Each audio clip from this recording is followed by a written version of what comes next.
প্ৰশ্নটো হৈছে আত্মধাৰণাৰ ওপৰত প্ৰভাৱ পেলোৱা উপাদানসমূহ কি কি? উত্তৰ: আত্মধাৰণাৰ ওপৰত প্ৰভাৱ পেলোৱা উপাদানসমূহ তলত উল্লেখ কৰা হ'ল। ১ নম্বৰ, শৰীৰৰ অৱস্থা।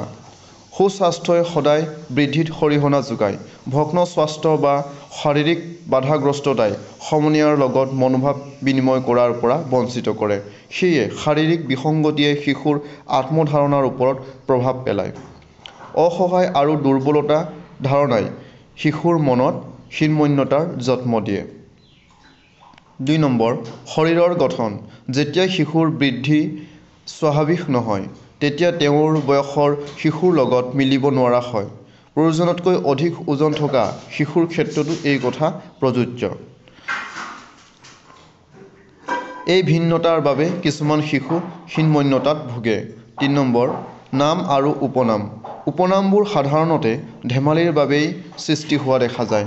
কেতিয়াবা আকৌ এনে উপনামবোৰৰ দ্বাৰা শিশুৱে ইতিকিং অনুভৱ কৰে, বিশেষকৈ উপনামে যদি শাৰীৰিক বা ব্যক্তিত্বৰ চাৰিত্ৰিক বৈশিষ্ট্যক নিৰ্দেশ কৰে আৰু যাৰ ফলত শিশুৱে হীনমন্যতাত ভোগে। ৪ নম্বৰ, বিদ্যালয় পৰিৱেশ। শিক্ষক আৰু শিশুৰ মাজৰ সম্পৰ্ক যদিহে ভাল নহয়, অৰ্থাৎ শিক্ষকে শিশুৰ প্ৰতি কোনো ধৰণৰ গুৰুত্ব, সহানুভূতি, বন্ধুত্বসুলভ সম্পৰ্ক স্থাপন নকৰে, তেন্তে এনেধৰণৰ পৰিৱেশৰ দ্বাৰাও শিশুৱে হীনমন্যতাত ভোগে। ৫ নম্বৰ, সামাজিক সন্মতি। সামাজিক স্বীকৃতিয়ে শিশুৰ ব্যক্তিত্ব আৰু আত্মধাৰণাৰ ওপৰত প্ৰভাৱ পেলায়। যিবোৰ জনপ্ৰিয় ছাত্ৰ আৰু যিবোৰ জনপ্ৰিয় নহয়, দুয়ো প্ৰকাৰৰ ছাত্ৰই ইয়াৰ দ্বাৰা প্ৰভাৱিত হয়। ৬ নম্বৰ, কৃতকাৰ্যতা আৰু ব্যৰ্থতা।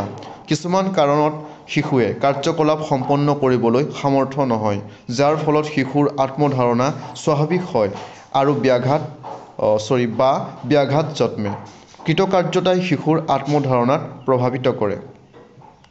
৭ নম্বৰ, লিংগ বৈষম্যৰ বাবেও ছোৱালী শিশুবোৰৰ হীনমন্যতাত ভোগা দেখা যায়। সেয়ে ল'ৰা আৰু ছোৱালী যে সমান, এই বিষয়ে শিক্ষকে শিশুবোৰক অৱগত কৰা উচিত। ৮ নম্বৰ, বুদ্ধিমত্তা।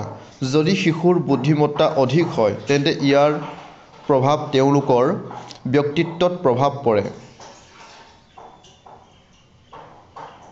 বুদ্ধিমত্তা কম হ'লেও হীনমন্যতাত ভোগে।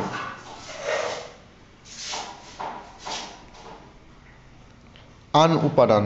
পৰিয়ালৰ সদস্যৰ সৈতে থকা সম্পৰ্ক, শিশুৰ প্ৰশিক্ষণৰ পদ্ধতি, নিজে থকা নৃগোষ্ঠীয় দল, গতিশীল পৰিৱেশ আদিৰ পৰাও ধাৰণা গঢ়ি তোলাত প্ৰভাৱ বিস্তাৰ কৰে।